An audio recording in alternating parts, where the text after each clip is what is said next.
ตอนเช้าวันที่17มิถุนายน2026นี้ทานเรือนวิไลจันทรพันธ์รองเลขาพรรคแขวงผู้สินำเวียกงานการเมืองแนวคิดคันแขวงพร้อมโดยผู้ติดตามจากแผนกการที่เกี่ยวข้องคันแขวงได้ลงติดตามสุขอยู่เวียกงานก่อสร้างฐานการเมืองพัฒนาชนบทและเวียกงานสามสร้างอยู่เมืองคำเกิดโดยได้จัดกองประชุมขึ้นอยู่ที่ห้องประชุมห้องว่าการสำนักงานปกครองเมืองมีท่านกี้ทรงระวางเลขาพรรคเมืองพร้อมด้วยคณะประจำกรรมการพรรคเมืองหัวหน้ากองบัญชาการป้องกันศาสตร์ป้องกันความสงบและหัวหน้าองค์การออมข้างเมืองเข้าร่วมในกองประชุมทานบุญยมหลวงบุญมาห้องเลขาพรรคเมืองคำเกิดได้ผ่านบทสรุปเวียกงานรอบด้านทานให้ฮู้ว่าคณะพรรคทุกคันและพนักงานหลักแหล่งก่อสร้างฐานการเมืองได้เอาใจใส่ลงก่อสร้างฐานการเมืองติดพันกับเวียกพัฒนาชนบทรอบด้านเวียกแก้ไขความทุกข์ยากและเวียกงานสามสร้างได้ปรับปรุงระบบการเมืองอยู่คันทักทานทั่วเมืองประกอบมี135ฐานพรรคมี9คณะพรรคคักทาน126หน่วยพรรคสมาชิกพรรคทั้งหมด 2,251 สหายหญิง557สหายมีหน่วยพรรคแข่งทั้งหมด113หน่วยพรรคสมาชิกพรรคแข่ง 1,925 สหายกวมเอา87กว่าสันห้อยได้สำเร็จการจัดพิธีประกาศสร้างตังตาแสง4ตาแสงคือตาแสงทงแสนอุดมตาแสงเฮืองวิไลตาแสงลักษาวคำและตาแสงโพนเทินได้ประเมินครอบครัวป้องกันศาสตร์เข้มแข็งทั้งหมด 1,300 กว่าครอบครัวสามารถรับรองได้ 1,100 กว่าครอบครัวทั่วเมืองสร้างบ้านป้องกันศาสตร์เข้มแข็ง62บ้านมีครอบครัวทั้งหมด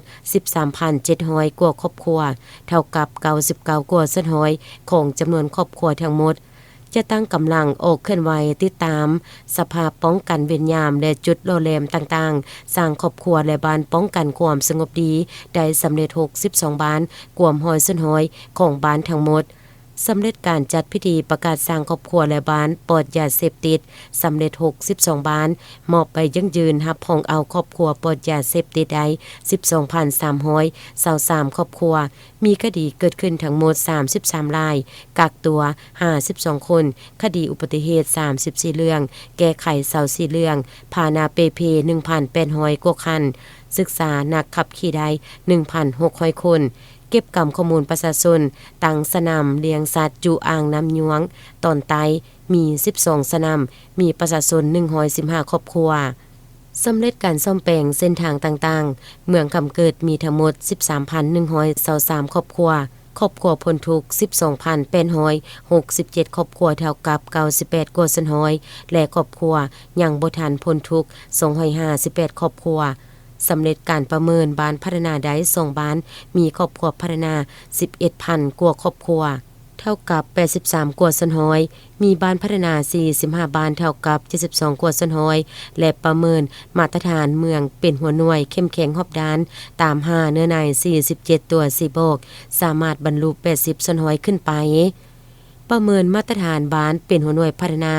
ตาม4ด้าน30ตัว4โบกบรรลุ4ด้านมี43บ้านเท่ากับ69กว่าสันห้อยลงสุกยูกวดกาเกี่ยวกับการประเมินบ้านหัวหน่วยพัฒนาตาม4ด้าน30ตัว4โบกจู4ตาแสงประเมินบ้าน3สร้างมีบ้านหนองปองบ้านใหญ่ทงแสนสำเร็จพิธีมอบรับใบยั่งยืนรับรองบ้านที่บรรลุมาตรฐานเป็นบ้านปกครองเข้มแข็งหนักแน่น41บ้านและทิศทางแผนการต่อหน้าจะได้สืบต่อปรับปรุงระบบกงจักรการจะตั้งตาแสงและหักฐานภาคบ้านให้เข้มแข็งหนักแน่นจากนั้นผู้แทนกองประชุมแต่ละแขนงการก็ได้ผลัดเปลี่ยนกันประกอบคำคิดคำเห็นอย่างกงไปกงมาต่อบทสรุปและทิศทางแผนการเพื่อนำไปปรับปรุงและจะตั้งปฏิบัติในต่อหน้าตอนท้ายประธานกองประชุมก็ได้มีทิศสินำเติมอีก